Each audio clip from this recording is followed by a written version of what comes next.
Welcome to the Merick N.H. Ulrik podcast.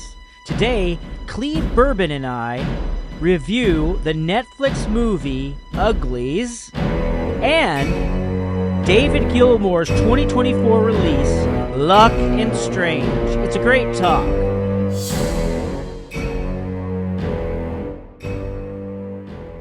All right, Cleave, good to see you again, my friend. I gotta tell you, Cleave, I'm old, Cleave. I know I don't look it. You're old. But I'm getting to feel it in my heart. I feel sort of stretched, like butter scraped over too much bread.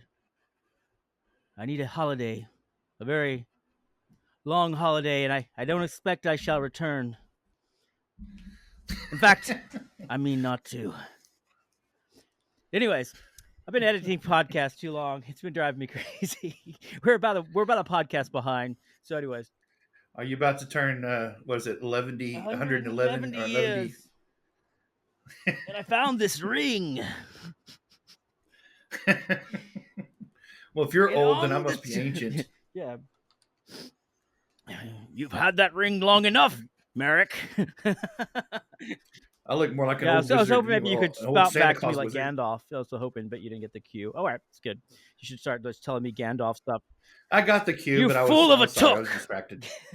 Throw yourself in next time. All right. Anyways, so how's your... And rid us of your stupidity. I need to get rid of the world of... So how is your week going, Cleave? What do you got going on new? How are the initial sales of Gunpowder Magic and Lead? By the way, I'm gonna read some more chapters tonight, but I'm about a third of the way through the book, and I'm thoroughly enjoying it. Thoroughly enjoying the characters, and the main character who's trying to save his wife. I don't want to give away too much of the plot, but it's very cool. It's got a lot of different complexities and cool little subtleties to it. Still has the Wild West element, so I like it. It is kind of... Yeah, go ahead. No, it's kind of like there is some kind of comparison to like a Wild West that I don't know, like because they're... what's that word? There's that show, The Wild West, but it's totally different. But there's some kind of... they're kind of an elite like group of people who have special skills, you might say. So, anyways, yeah, but I'm enjoying it. So I'm gonna read a few more chapters tonight. Everybody's got me running around doing all kinds of little things for them. And I was cooking dinner, and I was trying to edit a podcast real quick, and I was trying to put my daughter to bed and everything. It's like, so anyways, I want to get back to writing, because I feel like if I'm not writing, even if I'm doing all these other things that are important for, getting out there, I feel like I'm not doing anything, So. Right. Yeah. Well, the sales are going really well, and I'm hoping I've got some promos coming up for it, so I'm hoping that it'll be my first #1 book, because it's in science fiction, Western science fiction. I saw that. High. I haven't looked at it lately, but it was like in the top 100 before, and I don't know if it's in the top 50 now, or is it? It's in the top 50. That's good. And I'm hoping that the promotions will get it to #1 in at least that category. That'd be cool. That'd be great. But yeah, and I got some of the feedback that I got from it is they really like the way I my Western world building, because I live in the West in real life, so I kind of know how that works. And but yeah, it's going pretty well. And I did a poll on my latest newsletter, and I asked them what I should work on next, and it was overwhelming that the next book in this series, in that series, even though I have the other series going, and I've got to write it too. So what I'll probably end up doing is I'll probably be switching off a little bit on my writing days. Well, that's awesome. And so people really want more. So I'm like, I mentioned it to Abigail Anderson, which I reviewed. I interviewed her on Thursday night, and really neat lady, and she's big on Vela. And so I have the short version of the interview already up on the YouTube channel. But so I mentioned the idea of your book, Gunpowder Magic and Lead, to her, and she really loved it. And it's so funny because just like that lady, Lisa Van Divers, we interviewed, she was like, well, I'm not really a romance. I like science fiction, and I like fantasy. And she's like, so most of all of her books are fantasy and science fiction, and maybe she has a horror in there too. But, it seems like I just automatically think that all the writers on Vela, especially the female writers, are writing romance. And that's not the case. And she actually has several crowns too. So she has a lot of material. So like some long Velas too. And I'm starting to see too, like if you're gonna really, I'm not saying we're like I'm not putting you in this category, but we're like minor players in Vela. We're more KDP and wide and stuff. I know you're a lot more wide, but but Mm-hmm. but these I could, I got yeah, some stuff in KDP. I see Just the bigger players are putting out these long Velas, so I think that's a major thing to it. Anyways, I digress. But yeah, I'm excited about your book. I'm really excited that it's getting so much interest, and I think it should be number one. If there's any justice in this world, well, right now, the weird thing about it is right now, all the sales for that book is organic. So it's all people that's coming across it going, hey, I want to read yeah, this and reading it. So I haven't even done any promotion on it yet because it just released last we'll put a week. link So to it in the description of this podcast. So yeah, so yeah. today we are going to review the movie Uglies that's on Netflix, and it's a dystopian future tale, kind of in the vein of the Hunger Games, and it has a Mm-hmm. good young ensemble cast. It's a very young cast, kind of like the Hunger Games. So yeah, it's this just came out September, so it's a pretty brand new movie. Um, but hey, Mm-hmm. before we review this movie, I mean, I know I have my own opinion on it and everything, and I tend to be kind of negative sometimes, but it was a very enjoyable movie. It was fun to watch. I enjoyed it. Um, but I saw this interview. It was an Mm-hmm. old interview, obviously, of Christopher Reeves, and he was talking about how movies have changed. And I was thinking about this is from the '80s, so I'm like, how movies has changed. And I thought, wow, they've really changed some more, Chris. I wanted to tell him, but he said, in the golden age of cinema, right? It was being pushed forward by people who really loved movies. You had in the Mm-hmm. 30s, you had all this exodus of people from Germany fleeing, obviously Germany, becoming producers and stuff, and doing movies and stuff. And even actresses too that were from Germany and stuff. I would say like Mm-hmm. maybe like Greta Garbo. No, I'm not sure of her, but I know one girl, Hedy Lamar. Hey, Lamar, Marlene That's Dietrich. Headley. No, it's Hedy Lamar. No, but Hedy Lamar. Yeah, it's Blazing Saddles. 1868. You can sue him. I can sue her. Well, No, Hedy Lamar was super intelligent yeah, too. yeah. She's her ideas. She helped I know invent that's a great Wi-Fi. documentary on her. But all I said that to say is that, but people who were making movies back then, back to my original point, Mm-hmm. even the producers and stuff, they really loved movies. Maybe movies were young. And he said now, and this is like an interview from maybe the early '90s, it was before his accident. So I'm not sure exactly when that would have been, but he was saying now movies are Mm-hmm. pre-sold before they're made.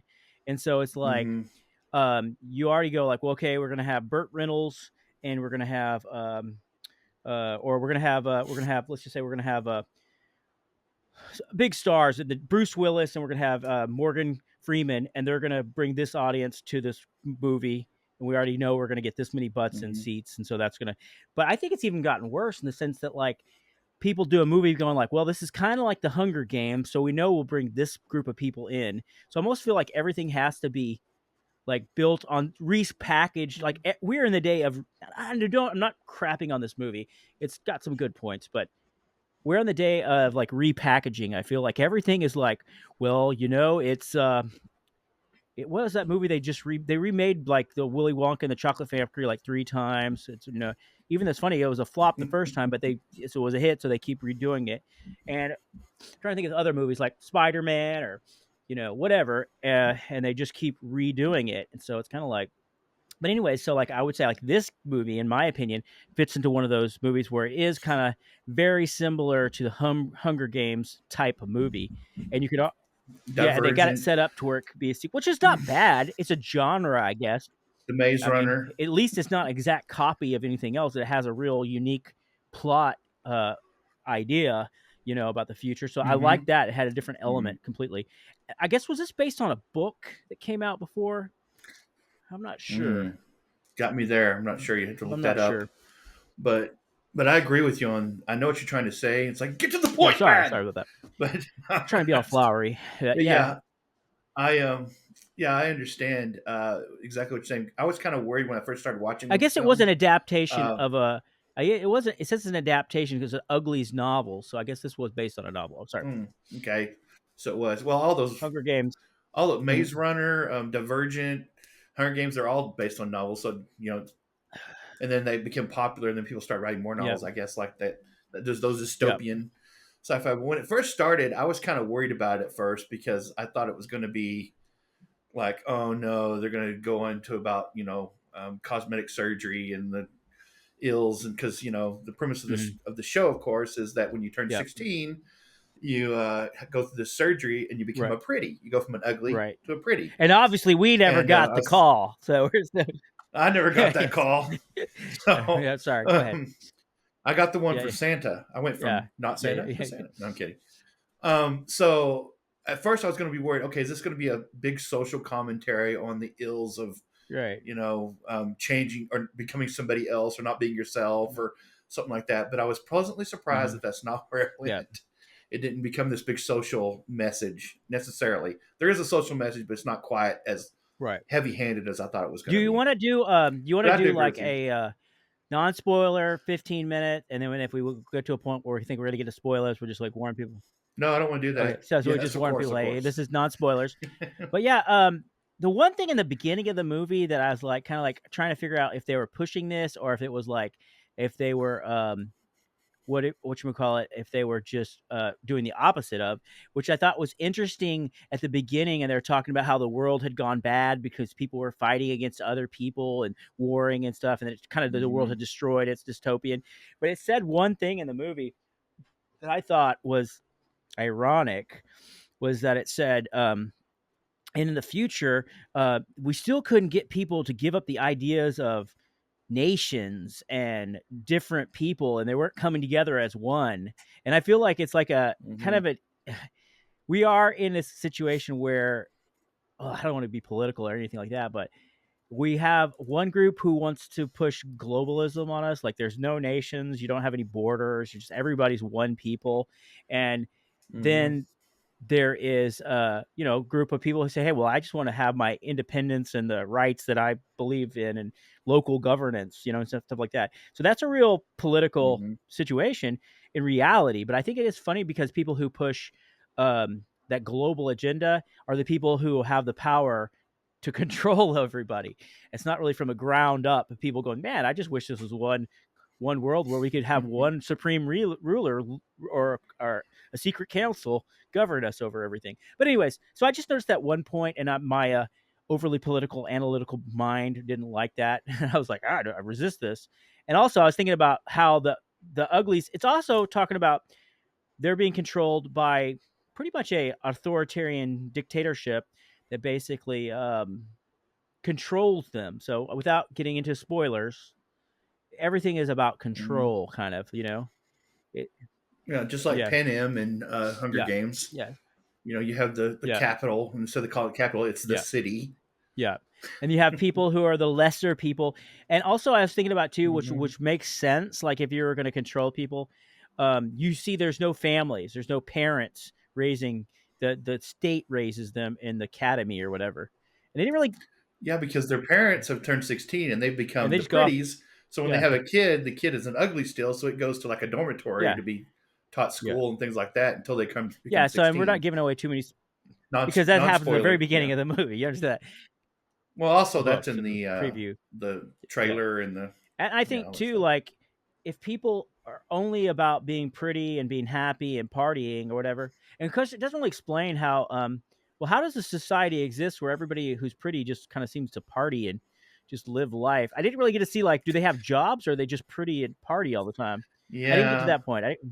I have a couple of those things when we get to the spoiler part. I wasn't sure about that, but it seems like in reality, I mean, obviously, if you keep people controlled, I mean, I don't know. It didn't seem to have a workforce, workforce or any kind of hierarchy or anything. Well, there were like people that. driving the jets in the military and stuff, but anyways. But I guess maybe everybody's in the military. I don't know.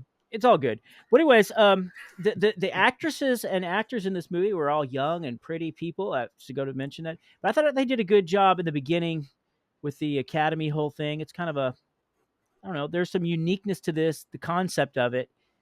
But I kind of pretty much knew where it was going to go almost immediately. But I kind of guessed because I felt like it was, I don't know. I could kind of feel like what was going to go on. I knew you kind of know the people controlling the Uglies are the bad guys, but you pretty much know that off the bat. Mm-hmm. But the whole desire to be pretty and then kind of gives up who you are as a person and an individual.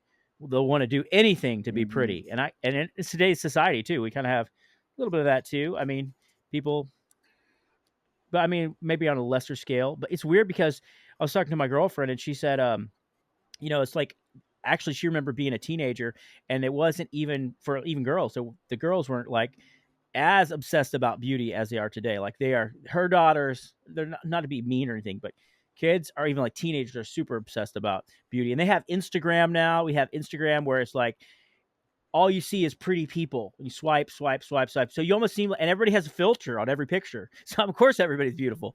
And so it's like, then you see yourself as like, well, I don't measure up because I don't have this, image. And I'm not into like, I'm not talking about like, you should be fat or ugly if you want to be. I mean, you can. I don't know. I don't know where I'm going with that. But anyways, so I could see that some of this is very kind of what do you call it? Like culturally, whatchamacallit,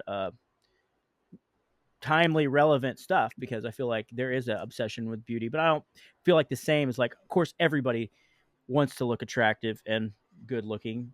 Mm-hmm. Not everyone is as attractive as I am, so it's like it's one of those things. It's not great. No, but anyways, so the cast is played by the main characters. I think that the main female character lead, I believe her name is it Chase Stokes or no? I'm thinking of the wrong person. No, her name is Oh, Joey. Joey. Yeah, I didn't see that. Um, Joey King. Joey Okay, okay. King. Yeah, That's Joey okay. I King. didn't expect that. Cool. Yeah, her name is Okay. Joey. Yeah. And I've seen some of the other ones in other things, Yeah. but I Keith don't know their Powers, I guess, names. plays the Yeah, the best friend who ends up transitioning to a pretty. I think yeah. so. Yeah.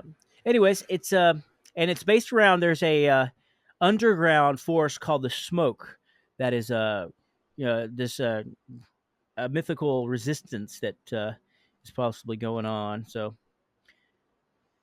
It's like what do they call it? It's like District right, they're 13. the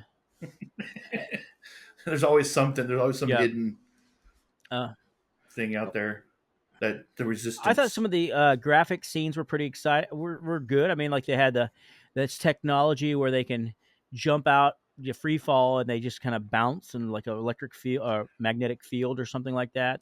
And The and bungee they have jackets, a lot of hoverboarding stuff like hoverboard. that. Hmm. Kind of cool. And so without spoilers, it's just an action-packed dystopian movie. It's entertaining. I don't care. It doesn't have to be perfect, but it was entertaining. I'd give it like a It was three and a half entertaining. stars. It's nothing like that. That's what I was going to give it. Three It's and a half not bad. It's stars. just Once well, again, we yeah, agree. Three we and a half. agree. But wait till we get to David Gilmour. No, I was kidding. Just kidding. which side of the which side of the which Oh, side of the that's gonna. pearl? What's Pink Floyd divorce did you get on? Did you go? Which side of the Yeah, moon are you on? The dark side or the the light side? yes, the dark side. The dark side is what do you call it? It's darker, but it's more fun. Yeah, it's Yeah. a lot of the Okay. force, and there you go. The hate leads to the dark side. Anyways, fear. Oh no. Anyways, But yeah, I would recommend seeing it because on Netflix, if you have yeah, Netflix, it's a see good the movie. movie. It's good enough to Hmm. watch it, but I mean, you have to take it with a grain of salt because there's some social stuff in there that you're kind of like, Yeah, it was whatever. okay. I enjoyed it, and they really set it up for a sequel. So the end of the movie is set up Yeah, really they good for a did. sequel.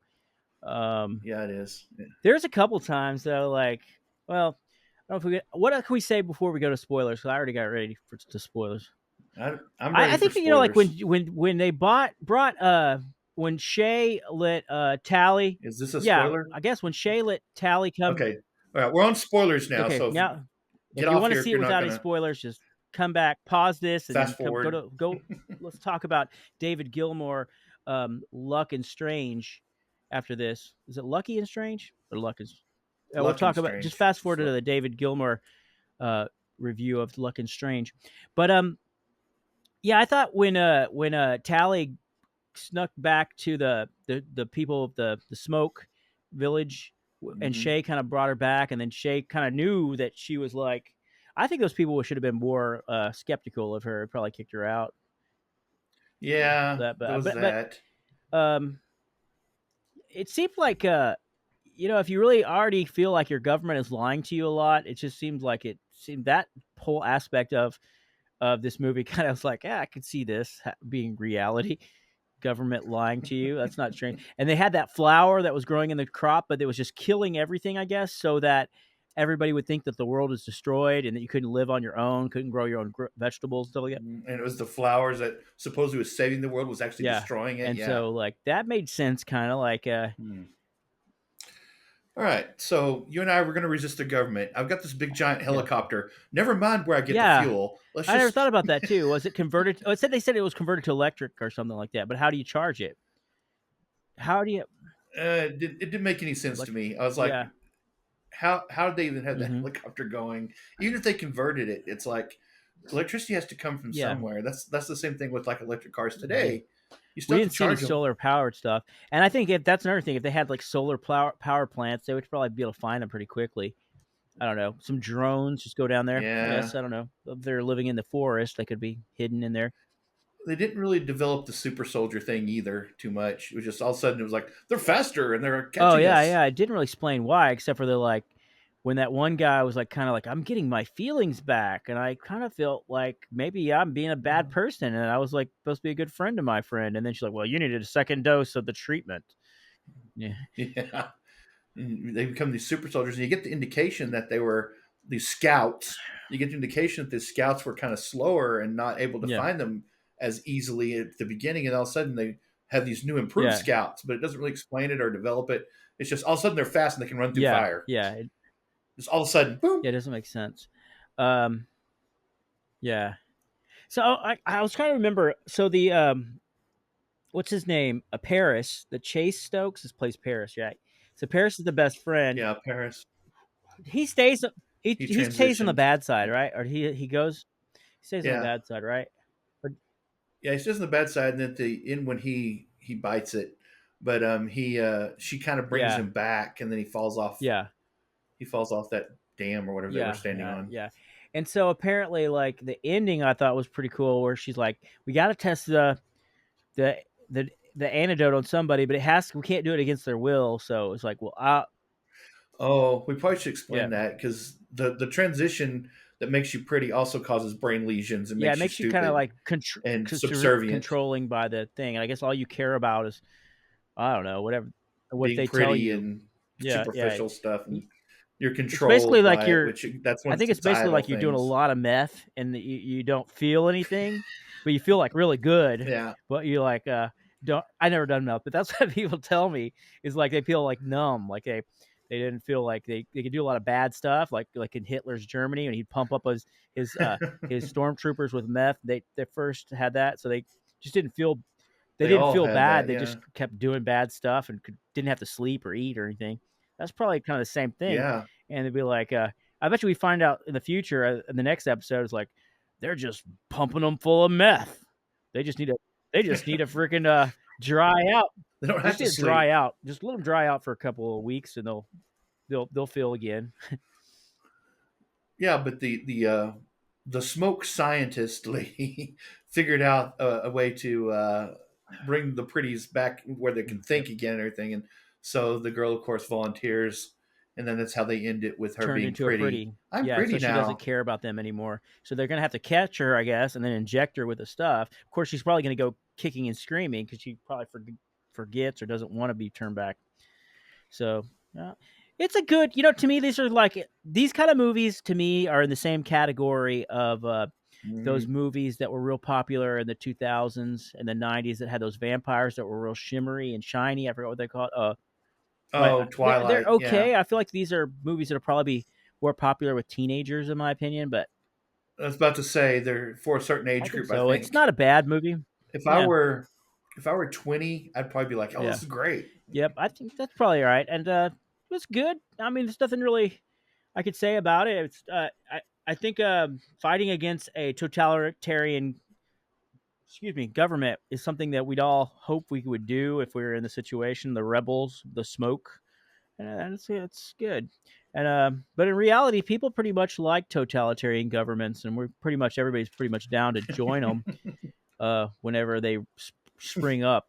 Pretty much, people are just like, yeah, lock me inside my house for 2 years. I don't care, and give me experimental medication. Yeah. Yeah, we won't know the documentation on this for 75 years. You can't. No problem. The government told me to do it, so it's all good. The government is always right. They never get anything wrong. So that's why I kind of think we have to watch the next one, because maybe we're going to find out that the smoke is evil and that the cosmetic surgery company is good. So we won't know till the next one. So I'm keeping an open mind. I'm not going to judge the supreme lady who is in charge. What was the villain's name? Laverne Cox as Dr. Cable? Yeah, Dr. Cable. Dr. Cable. So she is the supreme leader there. I'm pretty sure that we're getting a bad representation of her. I'm sure she's good, and that we don't, because we learned that too by the time Star Wars ended, that the dark side was right and Luke was bad. So anyways, so I don't know where I digress. So it was a good movie. I didn't really give too many spoilers. You probably don't understand it even less now that I spoke. Well, I guess. Well, we'll see. I mean, it'll just make them want to see it more, right? Yeah. And so Netflix can give us some kickback for those people that watch it. That would be nice. Yeah. I mean, it's a Netflix show, so if you got Netflix subscription, you don't have you can't lose anything. And it's not one of those movies that I would go get a Netflix subscription if you didn't have it. But if you do have it, go ahead and watch it. It's fine. Yeah, if you have Netflix already, this is one of those Netflix and chill. If you already have Netflix, if you don't have Netflix, you don't need to chill. Just okay. Yeah. And I did watch another movie yesterday. Cool. That I know we're not reviewing it yet or ever. I watched Twisters. Oh, that's an older movie. Oh, it's a new movie. So it's not a remake. The new Twisters. Cool. It's not really a remake. It's kind of a sort of a sequel. My mom saw it. Did it have Dennis Quaid in it, or what are the Quaids? No. My mom said it was good. She saw it, and my daughter had me watch it, and I was like, oh, I liked it, but that's for a future. That, my friends, is the subject of all right. Video.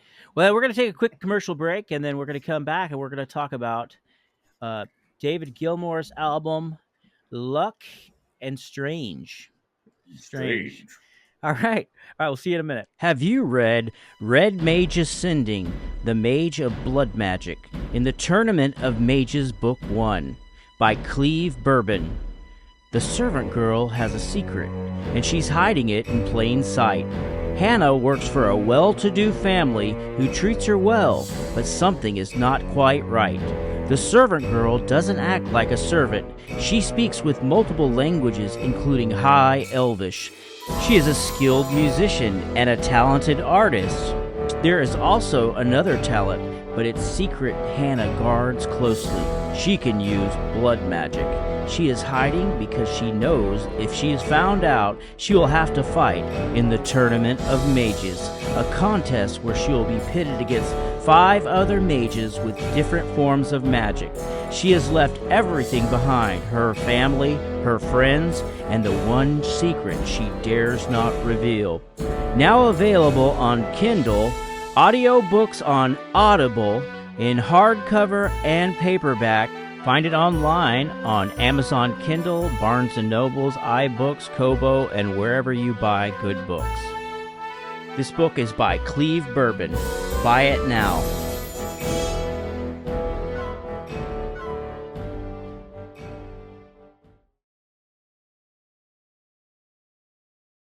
Have you read The Wardrums of Canth by Merick and H. Ulrik, a high fantasy dwarven military fantasy?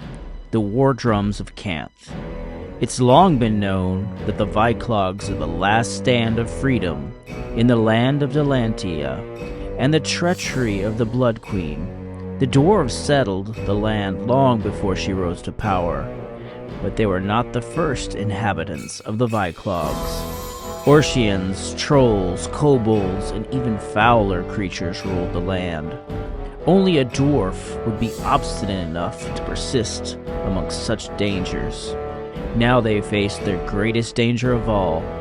Will they unite or perish?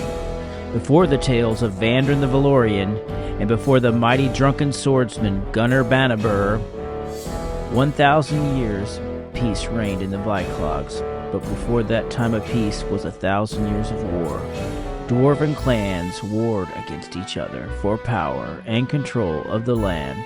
Political alliance and plots and old grudges from 800 years of feudalism keep the region in turmoil. But will a growing Orcian threat unite or destroy them? This is epic fantasy, military fantasy, high fantasy, and dark fantasy. The War Drums of Camp by Merick N.H. Ulrik. Now on Amazon Kindle Unlimited. All right, and we're back. And I forgot to mention that I'm really excited because I've never narrated an audio book before, and I think I tried and gave up because I really didn't like the part of the editing part of it. Go figure. I'm doing a lot of video editing right now, but I didn't really like it because I felt like ACX is very particular about the audio quality, about it coming out right. And so it's just like, that's just one more thing I got to master. And so I found this really great narrator. Her name is Aracelis Gauthier. I can say it wrong, but she's a really neat lady. So she's going to be doing the female parts of the book, of the Ultimate Fantasy. I'm going to start. It's a lit RPG. So it's available wide right now, the Ultimate Fantasy is. But I'm thinking about doing a sequel to it anyways. And it's very whimsical. At first, I was like, I don't know if this is any good. Then I started rereading it, and so it's very lighthearted. It's a lit RPG. You should you should do a prequel and call it the penultimate. The penultimate. The penultimate fantasy, because penultimate means next to. So it would be like the penultimate almost would be the like ultimate. almost the ultimate, right? So it would be you'd have to do a prequel to do the penultimate, but it'd be kind of cool. The penultimate fantasy. I think what I understand a lit RPG is, and maybe I did it to what I read a few of them, so I guess the definition of a lit RPG, it's like you're in a video game kind of, and you're or a role playing game, and you're kind of self aware of that, but everybody else is like NPC characters or something, or other people, and it's like it's a progressive like a video game is, where you're trying to beat the game. So so this game is based on like this character named Gil. He gets teleported into his own video game, like there's like some lightning storm or something, and his life's not going great, and his best friend's name is Gwaine, and his life's even going worse. Okay, so giving a spoiler away, but he meets Gwaine in the video game, but Gwaine doesn't have no memory of who he is or anything. He's just this character in the game. He's like a wizard, and anyway, so. But back to the audiobook. So I'm learning how to do the narration, and it's kind of silly stuff. It's really kind of silly. And Aracelis is doing the engineering and doing the female characters' voices. And so we started working on it, and I think it's going to be good. I'm kind of excited, but it's really silly.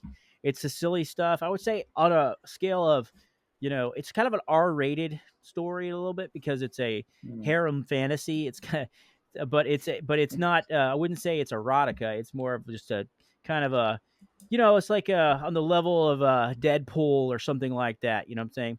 It's kind of fades to gray, but it's got violence and cussing and stuff like that in there, and proclivities. I say, yeah. Anyways, but it's a funny story, and he realizes he's in this video game. It's kind of funny, and it has. Like, for instance, when he walks into the town and the town asks him his name, and he's like, I'm Conan the Barbarian. And they're like, Sir Conan of Barbaria. And they're like, no, I'm joking. And like, they don't get the joke. So they immediately call him Conan, but that means nothing to them. It's like, because like, like when you sign your name into something, they're calling him Conan, and he has to tell them, like, no, my name's Gil.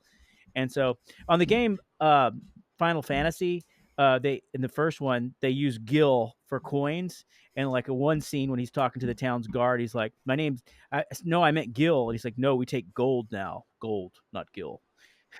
Anyways, so I'm super excited about that. So I forgot to tell you about that. So that's one more thing that's tiring me out. So, but so yeah, I listened to Luck and Strange, and but before we go into Luck and Strange, So Here the we go. Pink Floyd is one of the most all-time greatest bands ever. Okay, Yes, I David agree with that. Gilmour is one of the most talented musicians, guitar players ever. His guitar playing on Yes. uh, Dark Side of the Moon is just the most iconic guitar solos, and they're done in such a way where Mm-hmm. they're not like Eddie Van Halen or Stevie Ray Vaughan solos. They're just ambience of the solos, and the tone is just perfect. It couldn't be better. Like if you were to say, "Hey, make this better," can't do it. Say it's Dark Side of Mm-hmm. the Moon. It is. That's why Right. that album still sells. I mean, albums don't sell, but that album sells.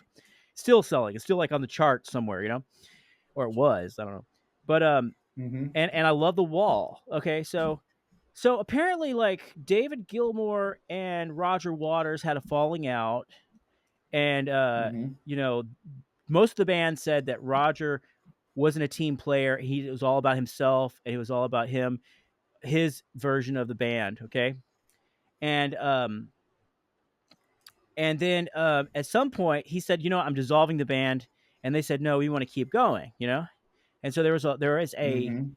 there is a what do you call it? A There was a disconnect. lawsuit. They were actually they had a Oh yeah. lawsuit to say we can use the name Pink Floyd, and finally relented, and they took over. So Roger Waters was one of the original members of Pink Floyd, and then but actually Pink Floyd has had a history of new players coming in, and Sid Barrett was like one of the founding members and lead singers. Well, he was gone. He lost his mind. They say over drugs, and that's "Shine On Crazy Diamond." That's about Sid Barrett. So Mm-hmm. so it makes sense that the band has had Wish you yeah were has here. had so Yeah. many different variants of the band. So that's okay. If you really put it in perspective, the band Mm-hmm. has modulated. If you listen to early albums, they're so weird, weren't anything like Dark Side of the Moon. Yeah, very Psychedelia. psychedelic, Yeah. psychedelic or whatever. So the Mm-hmm. influence of LSD was very prevalent in the first couple of albums. I don't know, I guess. But Yes. anyway, so they did carry on, and so they have some hit records without Roger Waters. But I will say that Pink Floyd, predominantly, like their biggest hits, as far as I'm concerned, is like Dark Side of the Moon, Wish You Were Here, The Wall, and all of those had a Roger Waters had a major influence on those. I would say that he was one of the main Mm-hmm. songwriters in that. And I did something I Oh found yeah. out though, that "Comfortably Numb" was a song that David Gilmour wrote, and I really like that song. Right. So, but Yeah. Final Cut was pretty much a solo album of Roger Waters, even though it says mhm, Pink Floyd, and so was The Wall, yeah, pretty much. and I will say this: Roger Waters is very opinionated. He's a very opinionated guy, and Yes. I Mm-hmm. just say I so I was listening to some of the stuff that happened recently about Roger Waters, and So I have I. noticed that okay, I don't agree with everything Roger Waters says. I really don't. Like for one thing, he said like he was okay. Just disclaimer: my political opinions don't really matter. I don't really care. I love everybody. I don't really care what you think, but I just in general, I'm for freedom. I'm for freedom of speech. I'm for freedom in general. I'm for yeah, I'm American just things. generally like, Yeah. hey, you should say what you want to say. As long as you're not hurting anybody, you should be able to do what you want to do. I don't really care, you know. Obviously, anyways. So I saw some stuff that I thought was really kind of like I like. He was all for the lockdowns and Dr. Fauci in the beginning of the pandemic, but he was really outspoken about a lot of other things.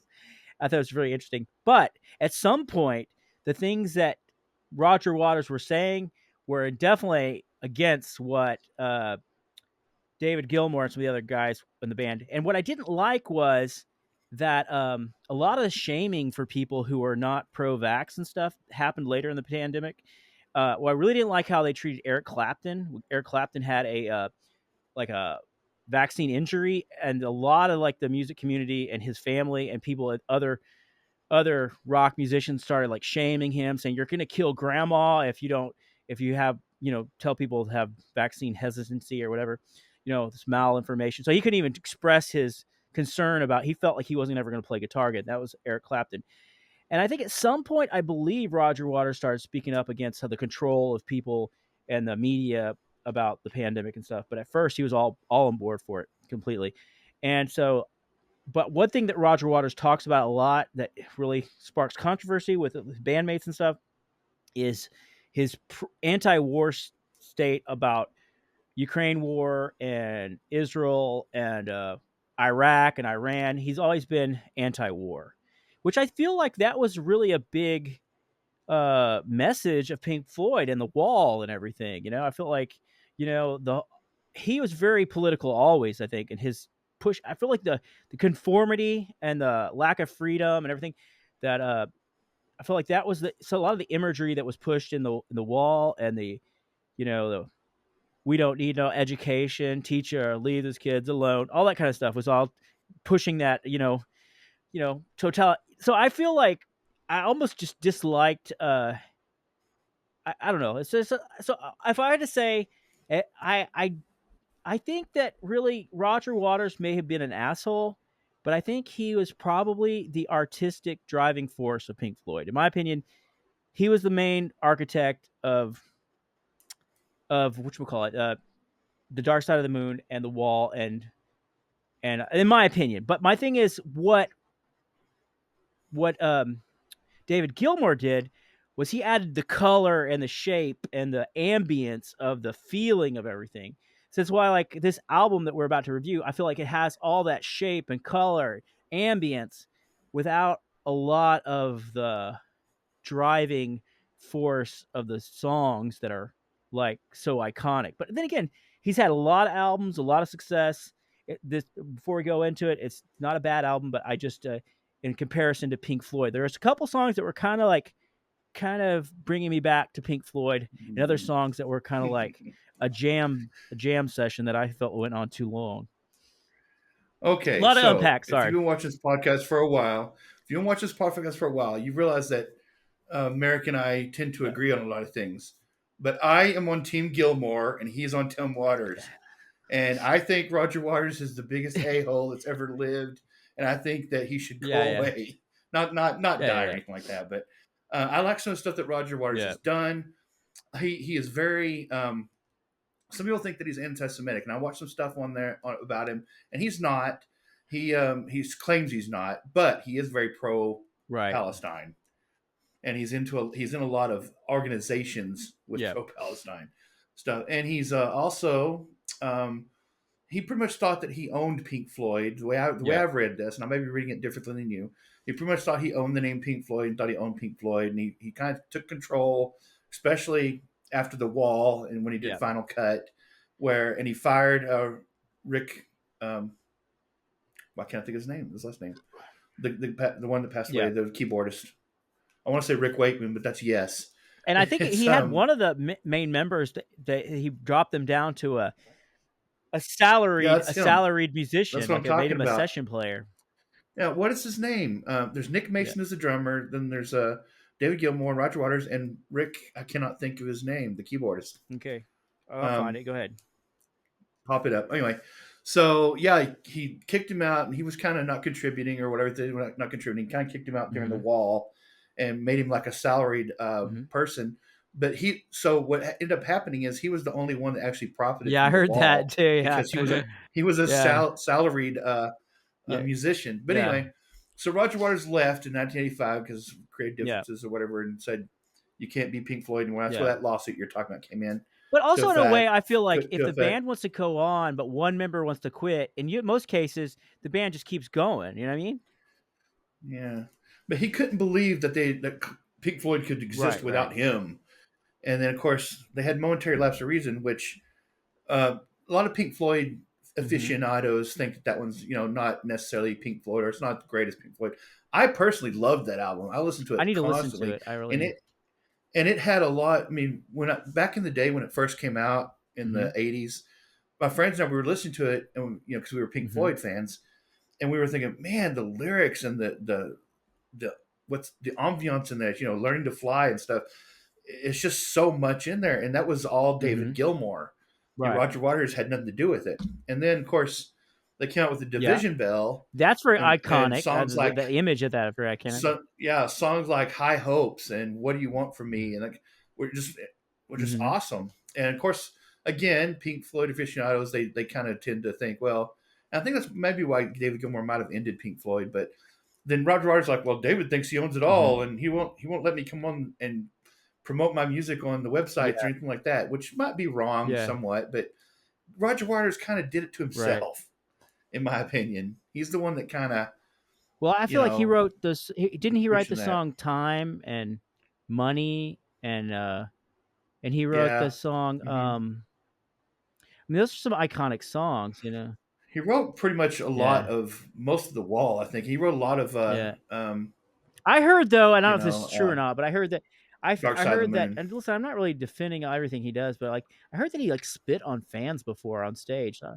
He did, Because they yeah. were maybe calling out a song that he wasn't playing, or it was like because they didn't want to hear the Wall, they wanted to hear Dark Side of the Moon. Well, there he was. I forgot exactly what the fan was doing. He was doing, all the Pink Floyd aficionados Yeah, out there will know, but he he was causing disruption, and so Roger Waters beckoned and him they to spit come on him. up, and then when he came up close to him, Roger Waters spit on him, and that was the impetus that kind of got him Yeah. started on the Pink in the Wall, the character of Oh Pink yeah. in the Wall. I'm trying to think of the guy you were talking about. It's not Bob Oh, Ezrin, I'll is look it? it up. No, that's their manager, He producer died in manager. 1990. No, Um, what about was it it's Rick Rick? something, Okay. I think. Hang on. They had a lot of touring members. I'm just looking here. They had like a whole bunch of official members and touring members. Richard Richard Wright. Wright. Okay. Richard Wright. I don't know why I couldn't Yeah. think of that. But yeah, Richard Wright was he passed away in like Mm-hmm. 2007, but he was the one that kicked out. Yeah. Yeah. Richard Wright. He Well, was a that keyboard player. Roger Waters Yeah. kicked out. Yeah. Yeah. So I guess it's funny because I'm a guitar player and I do love his guitar solos and stuff. It's just to me like that's not enough for an album unless you're Stevie Ray Vaughan. But even Stevie Ray Vaughan sang, and he's got this great. And not don't get me wrong, I was listening to one of the tracks off this album we're about to talk about, and the vocals sound great. I was just thinking about that. I think the track that I'm thinking of is "Luck and Strange" itself is a beautiful song. And I was Hmm. listening to how he sings it. He sings just as good as he ever did. It sounds really good. Oh yeah, and he's in his Yeah, and so 70s. like Yeah. I mean that song is a good song. It's a really good song. I just in general it, it's funny. It's weird. I go for I like the Roger Waters the weird songs that he did. I really get those. Yeah, your Now team who wrote "Shine on bassist. Crazy Diamond"? Because I love that song. Was that both of them who wrote "Shine on Um, Crazy"?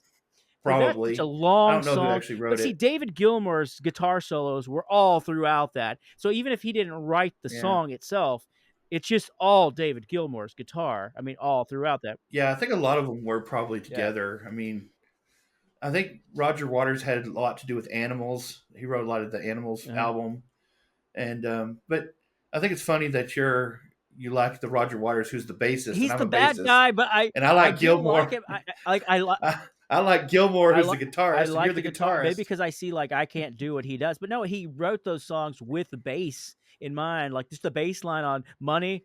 Dum, dum, dum. How's it go? Dum. Oh, and I could play that, but it was Yeah, hard to it's so learn. I learned it, but syncopated, right? Is that the word? yeah, it is. Yeah, it's got some Yeah, syncopation in it. it's Yeah, crazy.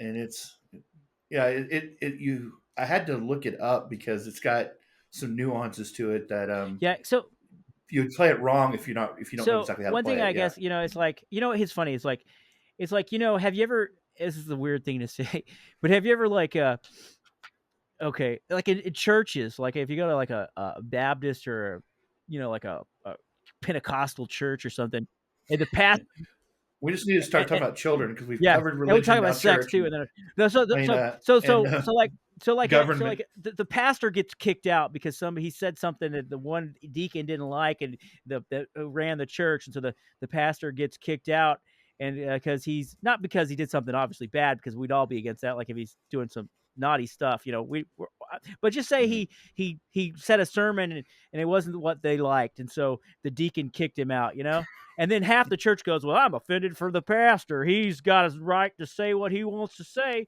And they're like, "No, sir, that deacon was here before the pastor came along. And by golly, we're going to stay with that deacon." So half the church splits. And I kind of feel like it's the same thing. It's like I feel for Roger Waters in a way because, like, and some of the things he says is I kind of agree with. Like he talks about how NATO is encroaching on Russia and stuff, and how they started the war, but we only have the knowledge of that Russia's going in there, and it's horrible killing. I'm not for any war. I'm not for killing. I'm not saying Russia's great, but they started calling Roger Waters a Putin puppet and just saying he's just a bad person, but I feel like he has some really valid points, and his believing in wanting to free Julian Assange, who got what the United States government has tortured him and did all this horrible stuff because he had the WikiLeaks. He got out some information that the government is spying on him. So I really agree with him. And one thing he says that I agree with is pretty much that the media in the United States is pretty much all lying constantly. So it's like you can't believe anything. Yeah, well, that's true. I think everybody. And I think that's just universal. feel like I think it doesn't matter what political side you're on. And I feel like that. what I just maybe I didn't like is I feel like where David Gilmour is coming from politically, and I'll just leave it there, seems to be more from an establishment line that I feel like everybody, just like how they crapped on Eric Clapton when he said, "Hey, I got vaccine injured." Like, you can't say that and what happened. You know what I'm saying? You know what I'm saying? So anyways, enough politics, but hopefully that's not going to get this podcast. I hope it doesn't get you got to say jab. Jab. I hope it doesn't get demonetized. Okay. But to use your analogy, I'm going to go back to your analogy one more time, then we'll move on. About the deacons. It's more like you had four deacons, and then one said, "I'm the pastor," and they said, "No, you're not. Get out." Yeah, but that's the way I agree. I mean, look at me. I'm the pastor. No, you're a deacon. Get out of here. Yeah, it could be. It's hard to say. You know, I feel like you know what?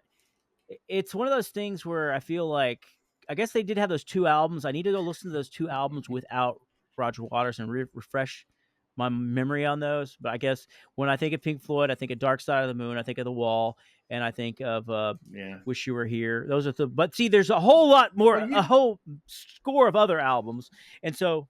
But you could miss Roger Waters in the newer ones, I think. But you know, in my opinion, though, too, like if a band member quits a band and the band's going on, and then the rest of the members say, "Hey, we want to keep going," I think that's a valid point that they should be able to continue, because a lot of bands have done that. I mean, obviously, ZZ Top's gone on without Dusty, and AC/DC's gone through a couple different lead singers, and they lost Angus lost his brother, and they kept going. And nowadays, a band can go forever. Rolling Stones, or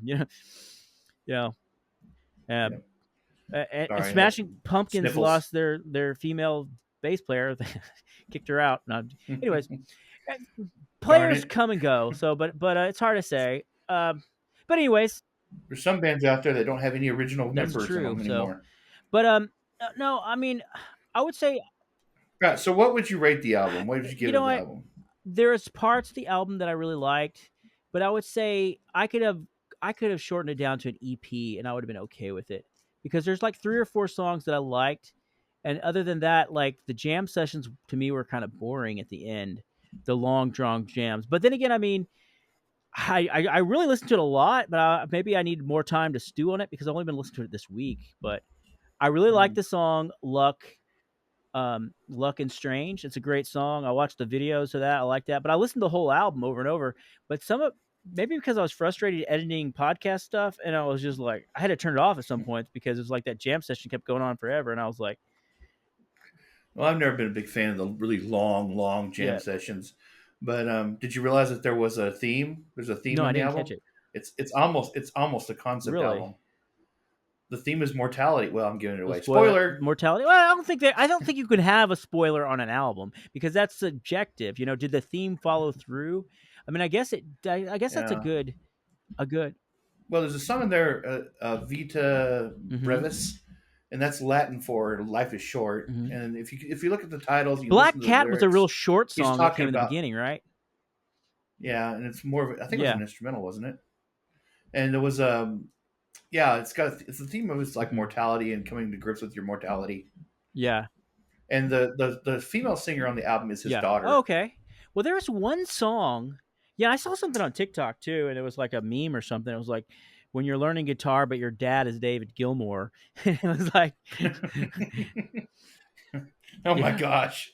Yeah. That'd be rough. Yeah. No, I have to say the guitar playing and everything is beautiful. Everything's really beautiful, and it just, to me, is like, I'm not really big on instrumental stuff right now. Maybe it's just the mood that I'm in. Yeah, I'm not really either. To me, this had all the spacey ambience of Dark Side of the Moon without a not exactly, but it gave me that feeling, but it just didn't. it never got to the point for me. Like I just I don't know how to explain. Without the whining, have no time to the Well, I did. show. I like the like on Dark Side of the Moon. It had those little spacey ambient thing, and then it came in with something strong and driving, and then went back down. Yeah, well, one of my How can you favorite top that bands of album though? all You're not going to time. top that album ever. One of my favorite bands of all time is Alan Parsons Project, and Mm-hmm. Alan Parsons actually engineered Dark Side of the Mm-hmm. Moon, and was responsible for a lot of the sounds like on Money, all the little Mm-hmm. machines doing ching ching ching at the Yeah. beginning of that, and the clocks in that album. Yeah. So, and they were all done with practical effects. Yeah, it's really hard to when you look at Pink Floyd, Oh it's really yeah. hard to not see those albums and And compare everything to them. art, I understand that. it's like how do you can't top yourself. Like even like well like Dark Side of the Moon has been on yeah. the charts for what And 30 remember when we years. listened to the Smashing Pumpkins what was that weird title? I can't even think of it now. Mori Gory Me, Mori Mori Me My. May. But Yeah, see, everybody listens to that and they go, "Well, that's not Bullets with Butterflies." It's never going to be that good. yeah. Or you know, Bullet with it's like butterfly wings. I'm trying to say. The world is a vampire. Well, let's see. Since we're already kind of demonetizing ourselves, let's go ahead and listen to some of it. Let me see. I'll put it on. All right. I, The song I like the Piper. Listen to Piper. that one. That one's a good one. Let me see if it'll pull up if I go Luckin' Strange Piper. They have a video for it. The Piper's Call. Yeah, yeah. Let me Piper's see if Call. this will be. It's just a Piper. Yep. It sounds like those people from Gunpowder Magic and Lead are talking through. Yeah, Let's see. exactly. Okay, I'm going to turn it up here. Let's see. This here's Yeah, Merick. Merick and Cleave. We're podcasting. Oh, yeah. He's got a ukulele here. I don't know. We're probably not going to hear it very well, but he's such a great guitar player. There ain't no doubt in my mind about that. Yeah. Up as loud as it can go right now. So. Take these pines everlasting. Can't undo that voodoo that you do, and the knots that we fuss. It's really good. Wow. What's coming across is his voice more than the music. So it sounds like we're listening to a track of him singing. Probably the mids come through better on this mic, but that's what I got too from that other song, Looking Strange. His vocals are really amazing at 70. The road to hell is paved with gold, they'll tell you.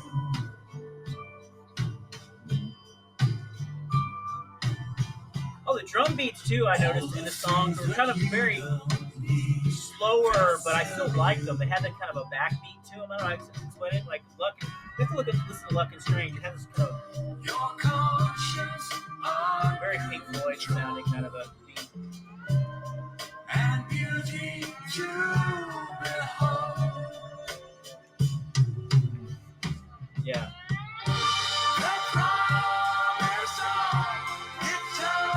This is definitely one of the better tracks. Yeah. And then again, I got to tell you, Cleave, when I first heard Bob Dylan, I didn't like him. And I know all of his albums are good, but the general I came to really like Bob Dylan, and sometimes things have to grow on me a little bit. Yeah, it's kind of how it was with Rush. I love the music of Rush, but at first I had a problem with Geddy's voice, and now I think his voice is. I think everything about this album is smooth. It's not. It's got no. Yeah, it's very well produced. It doesn't have any rough edges, really. Just certain things. It's really not unpleasant. It's just I just I guess I'm wanting some variance in the intensity, but then again, it's not necessarily a bad thing. This album definitely has its own ambience. Well, when I listen to it, I think that I get the feeling that he's like thinking this is like his last album before he goes. Well, he's in his 70s. I don't know why I keep getting that feeling like he was writing this and making this album with his daughter and everything to be like his swan song. And I certainly hope that's not the case. Yeah, but well, with the theme of mortality, I picked up on that really early in the album, and I'm like, wow, this is really kind of. I hope he's not doing it for that because reason. Willie Nelson still made a lot of albums, and he's in his like almost 90. So who knows? But we don't know. Yeah, I noticed something about like these guys who, I mean, this generation was I guess they're the baby boomers because they were born in 46. Yeah. So their parents were the great generation. They're the baby boomers. And I know that his father was a Cambridge professor and his mother was a BBC personality or something that worked for the BBC. I just feel like, and then they traveled around the world and stuff and got to play music and stuff. They're very talented. I mean, David Gilmour is easily on the top 100, if not the top 50 guitar players of all time. He's definitely, for sure, on the top 50 or 100. I mean, it depends on what you believe. Right. He might be in the top 10 of all time for Rolling Stones, probably. I'd have to look because he's one of those guys. Listen to Luck and Strange a little quick. Well, we can talk about it, but let me. Okay. Okay. I gotta turn the volume back up. Turn it down. I mean, the audio's not great when I play it like this, but it's better than nothing. Right. Starts off. Yeah, there's a video of this. This is pretty cool. I've seen them jam it.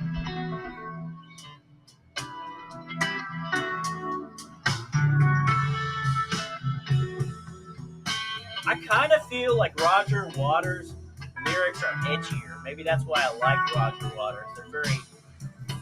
His manner of singing is definitely that way.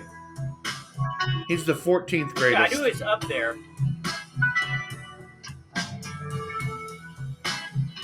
According to Rolling Stone, anyway. Well, they're on tour. They're playing at the Royal Albert Hall on the 15th. Do you want to fly over to London, please? Let's go. Oh, sure. Yeah. Sure. Let's just jump on a plane and go. Royal Albert Hall. The song's about 6.5 minutes, or almost 7 minutes long. His voice to me sounds the same as it did, like, on those. It does, is when he was, like, 1979 on the wall or something. Very moody. I was looking to see who was number one. Jimi Hendrix. Where was Stevie Ray Vaughan on that chart? All right, I'll look. He has to be in the top 10. But I don't know. That's a personal preference. It was a fine time to be born. Is that his daughter singing with him in that? In the video? Yeah, her name is Romany. Yeah. It was the right place to be. Romney and David Gilmour, yeah. Romany Gilmour, yeah. Stevie Ray Vaughan is the 20th on Rolling Stone's list. He's in there. He imitated Jimi Hendrix a lot, and a lot of people who I know who are guitar players. It's funny. I knew some Jimi Hendrix. What do you call it? I knew some Stevie Ray Vaughan enthusiasts who thought he was better than Jimi Hendrix, and I was like, man, but he played off of Jimmy, I mean, and the guys who loved Stevie Ray Vaughan said, yeah, but he's cleaner. He's cleaner than Jimmy. He invented it. Well, I've got the updated list here now because I just went in to the most updated list, and he's higher. So it's number 1 is Jimi Hendrix, 2 is Jimmy Page, Eric Clapton, Eddie Van Halen is 4, 5 is B.B. King, 6 is David Gilmour. Wow. 7 is Stevie Ray Vaughan. They have him right at number 7. Right below. I guess it's a then Carlos Santana, Chuck Berry, really in a way, but I mean, Brian May is pretty close. This song has a slow, malingering vibe to it. Malingering, I don't know if that's the right word. I'm going to turn it up a little bit. I'm going to go kind of move it forward a little bit to the middle of the song. Fields. Les Paul is number 19. That's crazy. Where's Chet Atkins? Chet Atkins is on the list. He was kind of his own little thing. Country.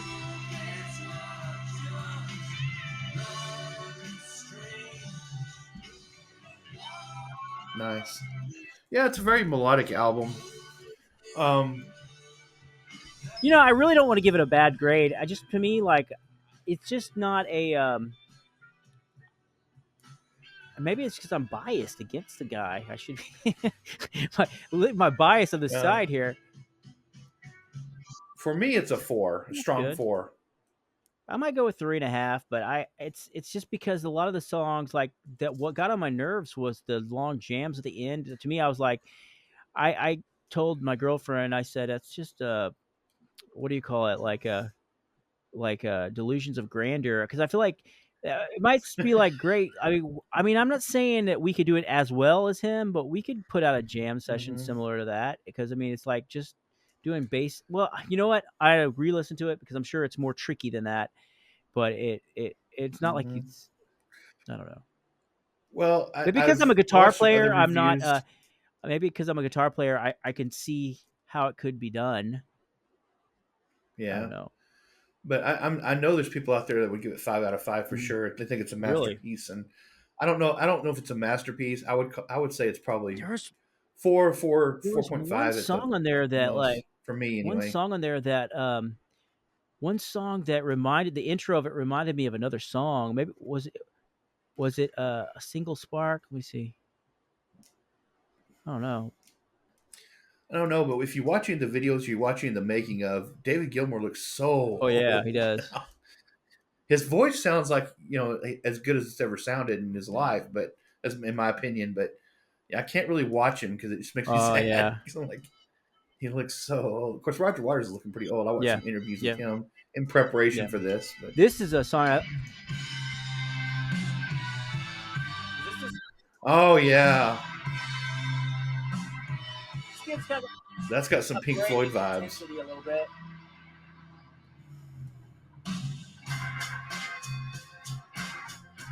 It's kind of a cool groove. I like this one. This is called Dark and Velvet Nights.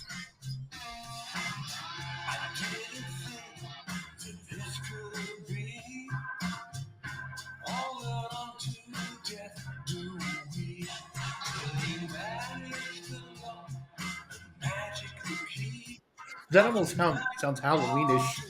I like it. Yeah. Yeah, it's not bad. I need to give it some more listen. I really can't judge this right now because it might be way better than I'm giving it credit. It's just some things take me a minute to really catch on. Yeah, sometimes it takes me a while to do that too. That's kind of how I was with the Smashing Pumpkins we reviewed. It kind of took me I a just minute got to into it after warm maybe up it's to it. nostalgic to me. And you were like, "It's one of the best albums I've heard." And I was thinking, Well, see, it's not. it took me a while. They have a lot of albums afterwards that are kind of not that great. So I kind of things that just sounded. Well, they had Smashing Pumpkins had some albums that were later that just to me were just like Or after no that one, I thought that was the latest one. after what do you call that? After Melancholy and Infinite Sadness, Yeah, that to okay. me were just so disappointing. They were like, I don't. Yeah, I guess the thing that I would say that what didn't grab me, it has such a moody, slow vibe to it. Maybe because Yeah. I was listening to it a lot, I was just like, maybe I need to give it more time, sparsely over time, because I was listening to it so much. It was giving me this kind of like a vibe that I was gonna die if I kept listening to it. Well, it's supposed to Give be me a like real that. mortality vibe. I was like not liking it. I was like, I need to feel like I'm Mortality. gonna live forever. I want to keep deluding myself. Let me see. What was the one had a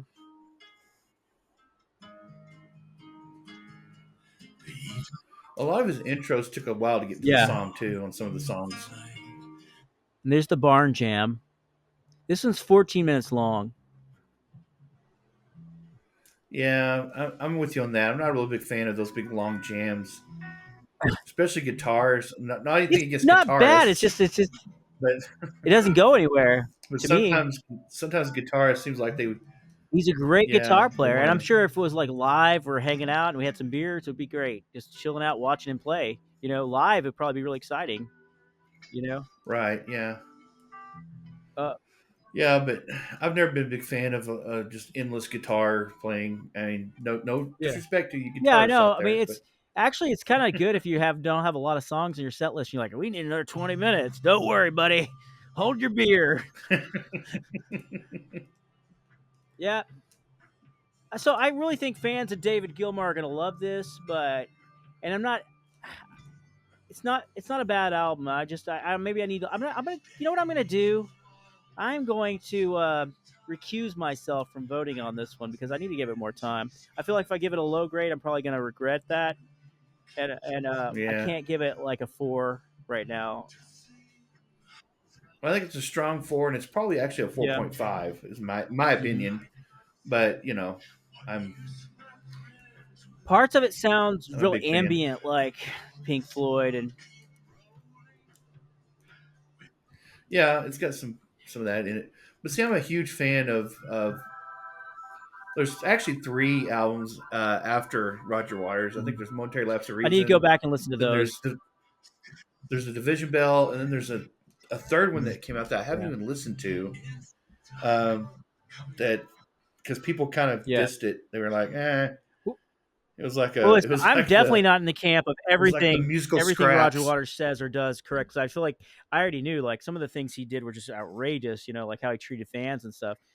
It's just total, what do you call it? Narcissism to think that you're Yeah, so important to people, to treat people like that.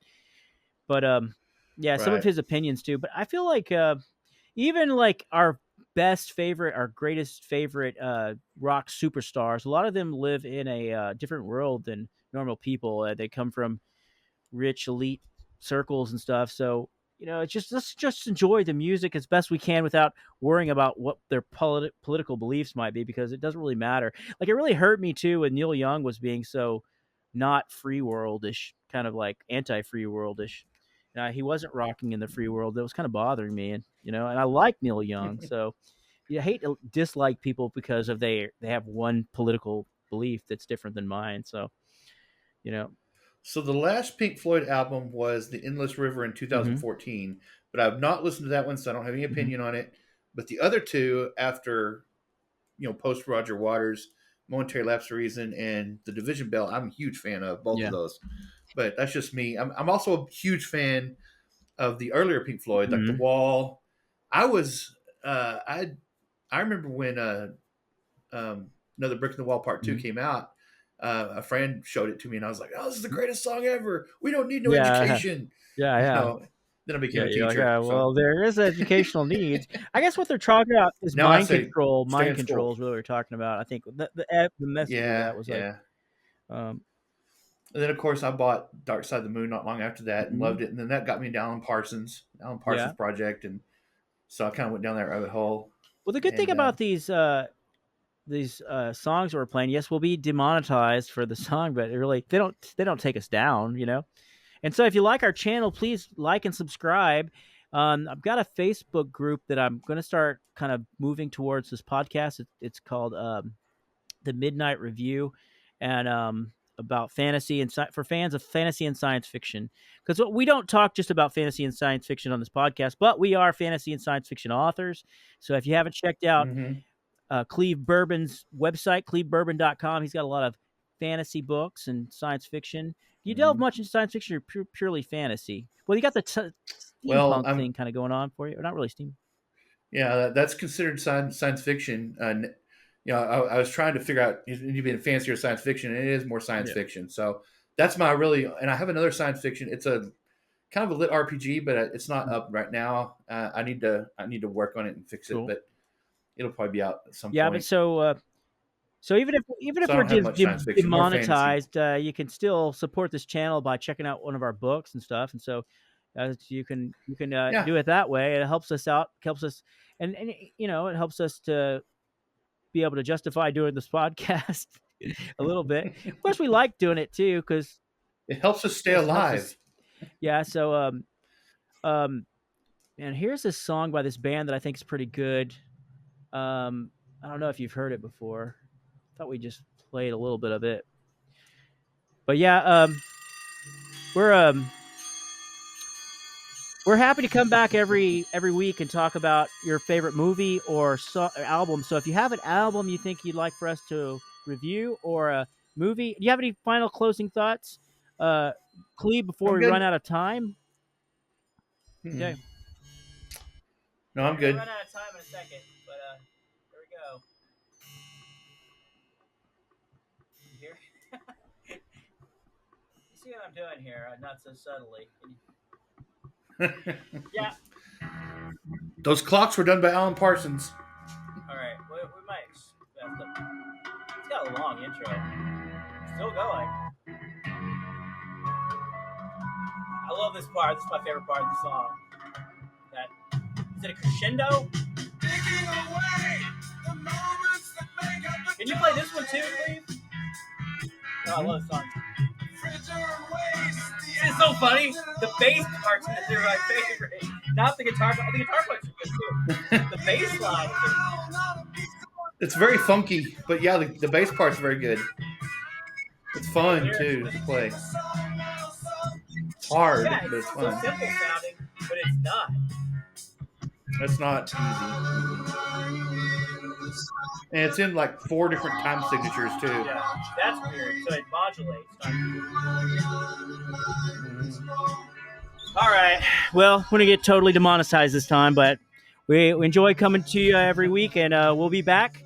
And actually, before this one's out, check out our podcast we just did on remembering Gene Wilder, and we previewed Give Me Blood by Jerry Cantrell. I guess we'll go ahead and go before we miss the starting gun. We'll see you next week. See you guys.